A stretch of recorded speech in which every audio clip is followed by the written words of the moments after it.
జమ్మికుంట పట్టణ మరియు పరిసర ప్రాంత ప్రజలకు శుభవార్త.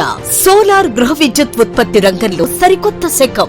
ఇప్పుడు మన జమ్మికుంటలో కార్తికేయ సోలార్ పవర్ జమ్మికుంట, నెటికేయ solar power, city cable line, Padmashali Bhavan ప్రక్కన, పాత గ్రెయిన్ మార్కెట్ రోడ్, జమ్మికుంట.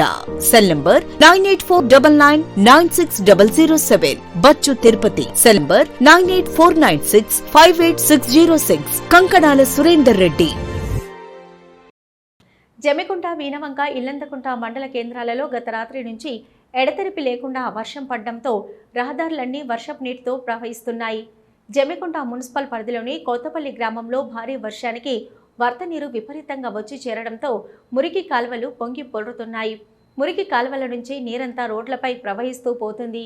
అదేవిధంగా జమ్మికుంట పట్టణంలోని శ్రీనివాస ఇంగ్లీష్ మీడియం ప్రాంతంలో ఉన్న కల్వర్టు కింద భాగం నుంచి వరద నీరు విపరీతంగా పోవడంతో పాటు అక్కడక్కడ గుంతలు ఏర్పడ్డాయి.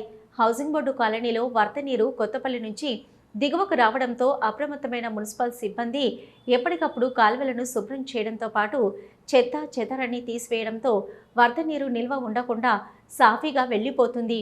గత 24 గంటల నుంచి ఎడతెరిపి లేకుండా భారీ వర్షం కురుస్తుండటంతో ఇంటి నుంచి ప్రజలెవరూ బయటకు రాకుండా ఇంటి వద్దనే ఉండిపోయారు. లోతట్టు ప్రాంతాలలో ఏ విధమైన అవాంఛనీయ సంఘటనలు జరగకుండా అధికారులు, మాజీ కౌన్సిలర్లు ఎప్పటికప్పుడు పర్యవేక్షిస్తున్నారు. వర్షం భారీగా కురవడంతో రైతన్నలు సంతోషం వ్యక్తం చేస్తున్నారు. మరో 2 రోజుల పాటు వర్ష సూచన ఉండడంతో ప్రజలందరూ అప్రమత్తంగా ఉండాలని ఉన్నతాధికారులు సూచించారు. మంగళవారం సాయంత్రం కురిసిన భారీ వర్షాలతో ప్రతి వారం నిర్వహించే వారసంతా అతలాకుతలంగా మారింది.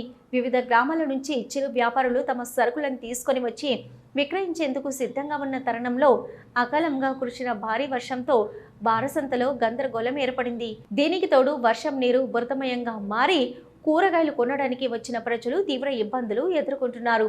వర్షం వల్ల తాము తీసుకొచ్చిన కూరగాయలు అమ్ముడుపోకపోవడంతో వ్యాపారులు నిరాశ చెందారు.